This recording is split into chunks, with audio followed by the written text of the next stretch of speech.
Yes. Let's go. December 23rd in Saudi Arabia. The day of reckoning. We need to see more from Anthony Joshua. I need to own that heavyweight division. It's a hard fight. Those mental scars, they're there forever. You want to come and see a knockout?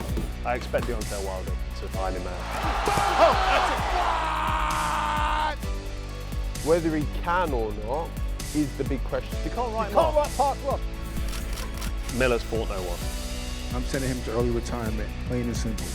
He can get in your head. I want to chop that tree down. Dubois is young, he's hungry.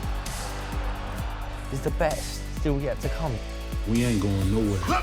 This is going to be a heavyweight debate. Now I'm going to start with you, Fabio, and I'm going to start with AJ. Anthony Joshua against Otto Wallin. What was your first reaction when you heard that AJ was going to fight Wallin?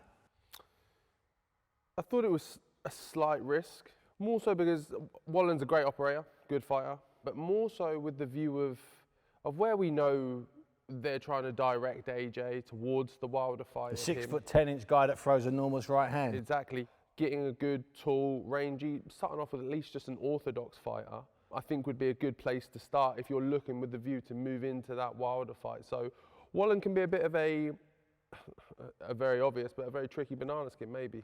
The fact that he's a southpaw is not ideal. The fact that AJ really has never been 100% comfortable with southpaws as well. He's not happy with them, is he? Yeah, he doesn't generally perform that well against southpaws. So it is a tricky fight for him, especially when you're considering going into such a huge fight like that, which everyone has been talking about for so many years and wants to see. George, we've been asking for about 3 or 4 years, since AJ got stopped by Andy Ruiz back in 2019 in New York. We've been asking the same question. Where is AJ right now? Only he would really know, and at times it seems like he's not sure, you know. He definitely wants to continue fighting, whether that's just because he feels like that's all he knows and that's where he's comfortable now, whether the true desire is still there to, you know, go on and become the #1 again, I don't know.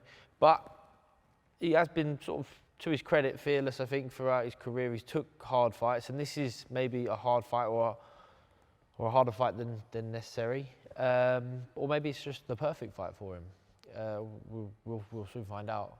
Carl, is it the perfect fight for him, or is it a harder fight than necessary for AJ? I wouldn't say it's the perfect fight, because if like Fabio said earlier, if he's trying to set up for the fight with Deontay Wilder, go for a southpaw. You know, get in there under the lights with the pressure, because we know AJ's struggling mentally with the pressure at the minute. He's lacking self-belief since losing to Ruiz, in my opinion.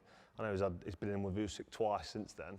But the Ruiz one was the one that caused him the problems. Exactly, the knockout and the beating that he took, and he was in the corner and the referee was looking at him and he was like, do you want to continue? And like, when you want to carry on fighting, you tell the referee, listen, I'm all right. When I got flattened in round 1, I can't remember which fight it was. I can, if you need me to tell you. Yes. I can do it if you want. I can do it, but I wouldn't do it. That's another time. You don't want to upset It's another me, show. do you? But you look at the referee and you say, I'm all right, my gloves are here, I'm fine, I'm okay, let's go, let's fight.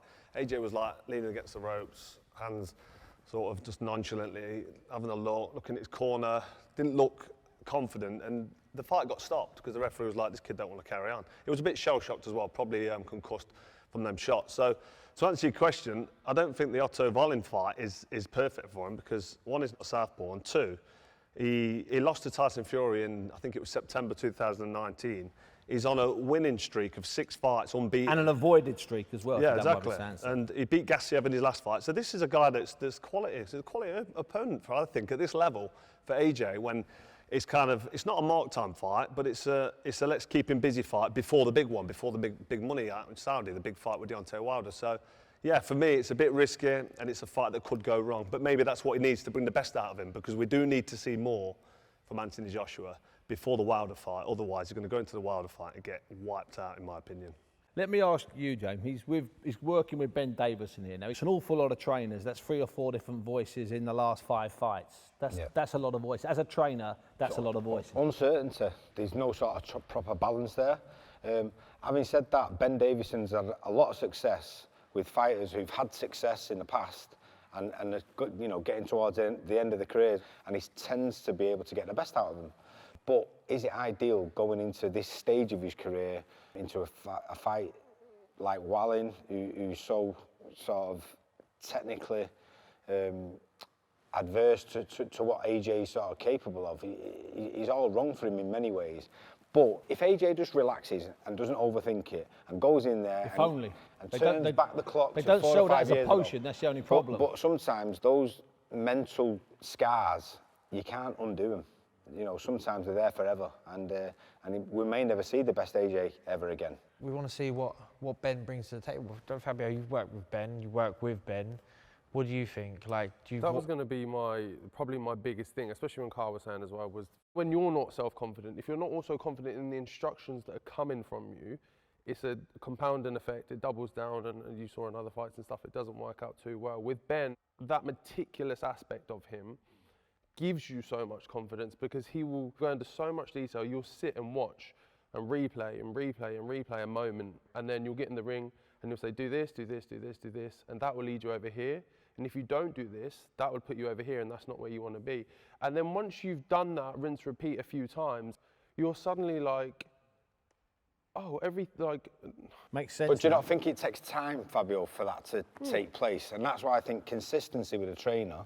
So say, for instance, he has one camp with Ben, and what Ben's saying to him doesn't actually sort of come to fruition straight away, then he's going to question himself again. Whereas if he gives it 2 or 3 camps, and then he starts to fall into place, he'll go, that's like light bulb moment. So sometimes you just need a bit of continuity and consistency. A slight more insight with that as well, because I know behind the scenes he's worked with Ben. Yeah. So he's always had a confidence and a faith in Ben. So he could be halfway there with it. They're already halfway, 3/4 of the way there. I just think if AJ stayed with Rob McCracken, like he did when he lost to Ruiz and then beat Ruiz in the rematch and boxed and moved around to a game plan, I think he'd be in a far better position than what he's in now, chopping and changing trainers. I think Ben Davison's got a real big mountain to climb with AJ. I don't think AJ's really paying much attention to anybody. See, I disagree a bit there, Steve. I'd like to think so. I think sticking with the same coach throughout your whole career, sometimes it works for some fighters, but ultimately you're going to learn something new if you go to another trainer, and it does take time, as Jamie says. You can't necessarily recreate something in one camp, but you will if you spend time in different gyms, different parts of the world, different cultures of boxing. Pick up different things. Absolutely. I think if you'd have stuck with Adam Booth in that first fight with me, I think you'd have had a better chance of winning. And because you changed trainers, that was your detriment, because you tried to take me out. No, we all know what the detriment was, Carl. Yeah, no, you tried to take me out. You might have been a much better fighter if you hadn't stuck with Rob McCracken the whole time. No. Because, you know, McCracken had real success with Froch, but obviously he's not had success with other fighters. You know, not every fighter performs with every trainer. Sometimes people move around, don't they? You know, sometimes you just outgrow the situation. The relationship breaks down, which it obviously had between Anthony Joshua and Rob McCracken. If the relationship goes, then you've got to part company with your trainer. You've got to respect your trainer. You have to. It's got to be Karate Kid, Mr. Miyagi type respect. I also don't think with AJ, it's a confidence issue. And I know it sounds strange that, and on the surface of it, you're looking at him thinking he's not that confident. I think it's an overthinking issue. Because of what happened with the Ruiz fight, he sort of second guesses himself. I don't think he's not got confidence in himself. He's doing that though, I think, because he's not confident. As a fighter, you're thinking in hundredths of a second. So you overthink something by a millisecond, and you've missed that opportunity. So I don't think he's not confident in himself. I just think he's thinking about it too much. Well, let's get through the other fighters in a moment. But first, let me ask you randomly then who you think will win on December 23rd, AJ and Wallin. How does it go, Fab? I do think AJ will win. I think he'll find himself some sticky moments, but I think he'll come through it and he'll bring a lot of confidence from it as well. Carl, how does it end? Or does it end? I'd like to think that Anthony Joshua could do a job against Wallin. I could see how Anthony Joshua could get outboxed and lose on points and just manoeuvred round if AJ doesn't go for it. But I'm expecting AJ to really go for it and stick it on him and put him away and get the job done. That's my prediction. I think he might struggle for a couple of rounds, AJ. I think he might be forced into that sort of non-thinking where he just reacts and just goes with it, and that might be the best thing, and hopefully that's that light bulb moment where it just drops and it all falls into place for him. George? Joshua sort of thinks he's going to have to land something heavy on him and hurt him. He doesn't want Wallin to try and nick rounds and run away with it, but I think Joshua, he's a big guy. When he steps to range and when he is switched on, he lands and he hurts people. I think I wouldn't be surprised if he got rid of Wallin that night. And if he does, that's great because it sets up what we hope comes next. That'd be great. So that sticks AJ in a fight sometime in March or April against hopefully Deontay Wilder. But Deontay Wilder has got to come through Joseph Parker, and it's a resurgent Joseph Parker. Have Wilder's people chosen a better opponent than AJ has chosen, or is it about the same? For preparation-wise, Yeah, they've chosen a better opponent, probably not much better because of the danger that Parker poses and the style-wise. The fight makeup isn't the same. The way he'll go about the fight with Wilder won't be the same. Carl, you a Deontay Wilder fan? I am a Deontay Wilder fan, yeah, I like watching him fight, it's exciting. I'm a boxing fan, so whenever you watch somebody get into that ring who wants to try and knock somebody out, especially heavyweights, then it's hard not to be a Deontay Wilder fan. I mean, the trilogy with Tyson Fury was epic. But against Parker, I just think he's got that power that's going to trouble Parker. Every time he steps up, he gets beat at top level, for me. I expect Deontay Wilder to land at some point on his chin and iron him out. That's how I think it's going to go. Is it as simple as that, George? I'm a big Wilder fan too, and I think we're always waiting for that little bit more of a click. I'm always on the edge of my seat with Wilder thinking, is the best still yet to come? Because he can be really clumsy, he can be unorthodox, and then you wouldn't necessarily look at him and say, oh, I want to learn to punch like him, but then he knocks someone out, and you're like, well, how can I critique that technique? So he'll want to get rid of Joseph Parker for sure. But everyone who shows up, I think, knows there's a massive opportunity. If you're in the shop window, and Parker must be thinking, if I could, maybe I'm the one who's got the best straw here. I can get rid of Wilder, and then what lies ahead for me? I can get rid of Wilder. Now, every single coach gets together with their fighter when they're fighting Wilder, and they say, look, okay, we know he's abnormally tall, we know he's fast, but he's gangly, and we know if he hits you, he's going to knock you out. So you've got to create a strategy. Now, you trainers can't all be useless, Jamie, can you? There's got to be some good ones amongst you. So what's the strategy? Because it seems simple to me. You just don't get it on the chin, isn't it? Yeah, well, in a nutshell, yeah. But Parker's shown us that tactically he can stick to a game plan. With the fight against AJ, he stuck to it. It wasn't pretty to watch. AJ, at that point in time, was quite an astute sort of pressure fighter. He could walk you down and put the pressure on. That was the dangerous AJ. He used his feet really well, Parker, and shut him down. So I know Wilder is in that process of adding to his boxing ability. His power's ferocious. So if he has sort of come on in those 2 years where he's only had that one fight, and Parker does try and sort of spoil him a little bit, and Wilder can walk him down and get close to him, I can't see anything but a Wilder vicious KO.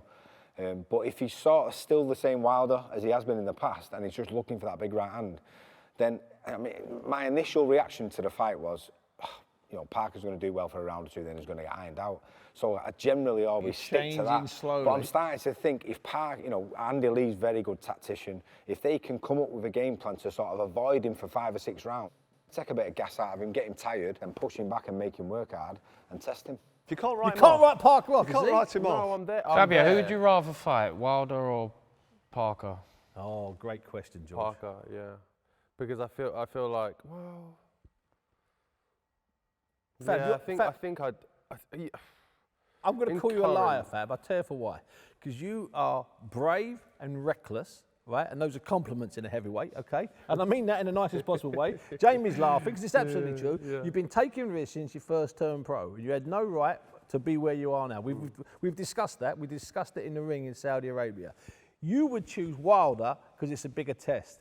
And the people around you would be going, have Parker, it's the same money. I know you choose Wilder, so don't try and sit there and tell me you choose Parker. Maybe. You choose Wilder, because he'd choose Wilder as well over there, him.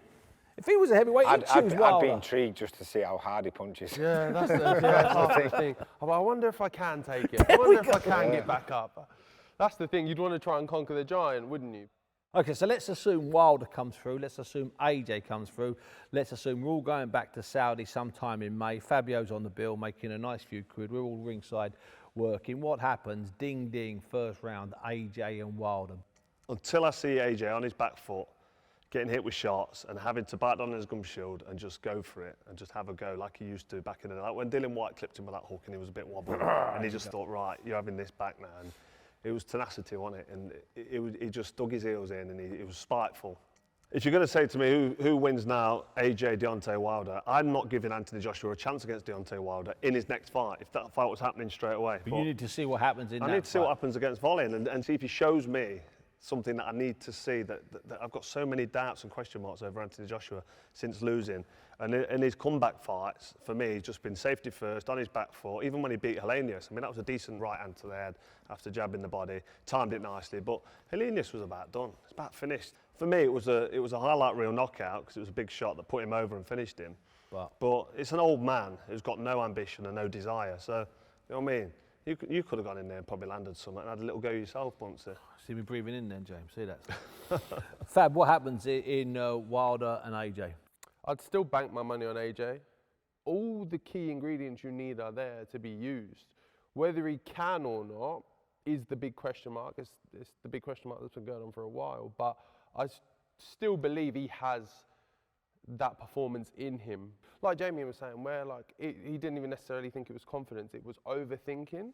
I think that comes from having no confidence. No confidence in your trainer though, or in the instruction that you're being given, because you're going. I think too much knowledge. I think he's tried to educate himself that much that he's thinking about it rather than just letting it flow out.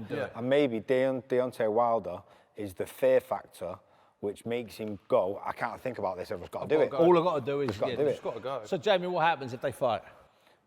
My gut instinct is if he fights, it's a 2 or 3 round sling out, and Deontay Wilder probably wins that because he punches so hard.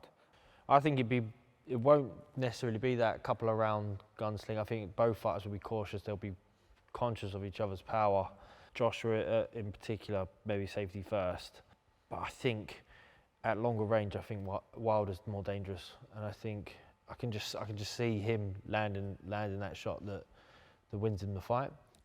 And there's another heavyweight fight I want to talk about on that bill, and that's Big Baby Miller against Daniel Dubois. Now, I want to keep this really simple and really straightforward. We know what Miller is, we know what Miller's done, we know what Dubois is, and we know where Dubois' been. I'll come to you first, George.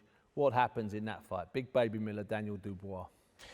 Yeah, it's a tough one. I haven't seen an awful lot of Miller of late, and it's hard to read into his previous performances because you don't know whether he was doping out of his eyeballs or not. If he's clean, maybe this is the right time to fight Daniel Dubois.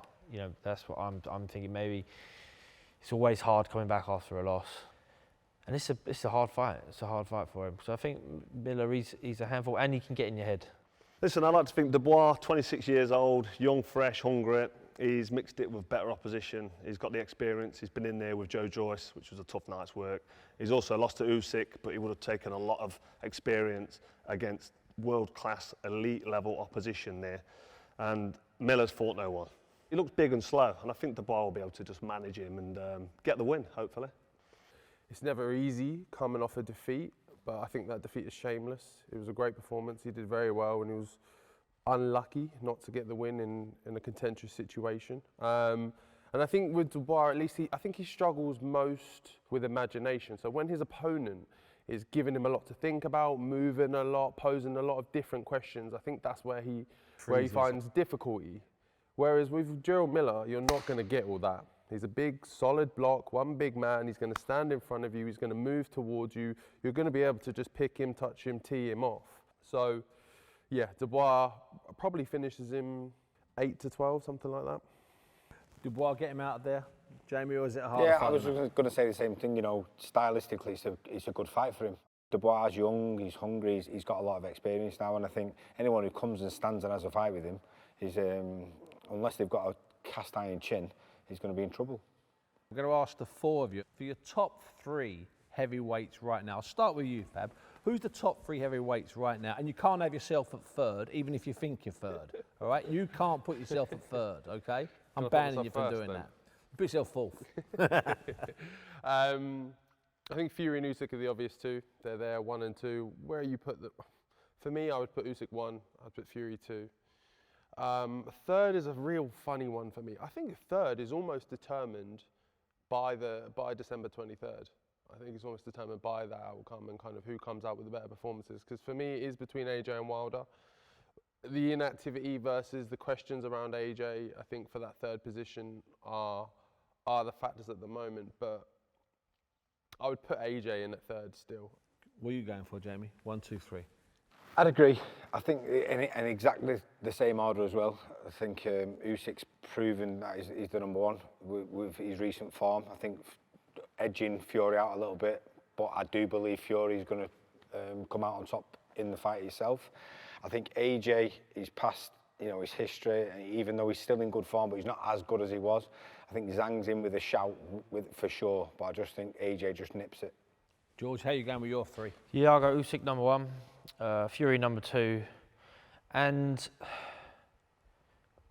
it's a hard pick between Yeah, Fabio's right. Joshua that and third one, there's Wilder. like 5, 6, 4, 5 people, yeah. Yeah, I think it'd be out of, even though they've got losses on their record now, it'd be out of Joshua and Wilder. And just off the last 2 fights from Joshua, I'd pick Wilder. But we would definitely have a clearer picture after the 23rd, won't we, We Steve? certainly will. Are you doing yours, Carl? I've got Fury as a really, really close number 1 to Usyk. Yeah. Very close to. Can't split them. We're going to find out hopefully in February. The fact that Deontay Wilder's had 3 with Fury and I've got Fury at my number 1. Got to put him as your means number that 3. Deontay Wilder has to be at number 3 because he's got a draw with Fury. How would AJ do with Deontay Wilder or Fury? I think he gets beat, especially when they fought. So I can't have AJ in that top 3. I just can't stick him in there. And it's not for any reasons other than based on facts and based on statistics and performances. You've got Fury at number 1, even though I'm very close to predicting that Alexander Usyk beats Fury. But you still get him at number 1 now. But I've got to put him at number 1, just based on just how he is and his presence and what he does in that ring. And I've got Deontay Wilder at number 3 because he has to be. You can't have AJ at number 3. What are you doing having AJ at number 3? You can't do it. He's been beat. The guy's mentally traumatised. He can't be at number 3. But he might turn it round. It's a big might, though, isn't it? Wilder's been beat. We need to see. Yeah, he's been beat, but look how he's been beat. Look how he's lost, and look how he performs when he's getting beat. And that performance for me against AJ beats AJ. But the AJ's performance against Usyk in the second fight, even though he didn't win, and He had a good round 8, and Usyk thought he had a good round there. And what did Usyk do in round 9? Came out and opened up a can of whoop-arse. Yeah, but that's more and a reflection of Speaks Usyk's to the quality of the quality opponent as well. Listen, he's got a good CV and he's fought who he's had to fight, but the fact that he's lost twice to Usyk and now he's so mentally fragile, I can't put him anywhere near Deontay Wilder. I believe that's called digging your heels in there, Carl Froch. I can't have him above digging your Deontay heels in Wilder. there, son. You're not having it at all, are you? You're not having it under any circumstances. Listen, I know my boxing, and if you stick Anthony Joshua in with Deontay Wilder in his next fight, there's only one winner. So the day of reckoning in Saudi Arabia on December the 23rd. Lots of heavyweights. We just discussed 3 of the fights. 3 of the men that might move forward and 3 of the men that might fall behind. And that's the way it should be in heavyweight boxing. You win, you move on, you lose, you've got to fight your way back to where you were. Thanks to Fabio, thanks to Carl, thanks to George, thanks to Jamie.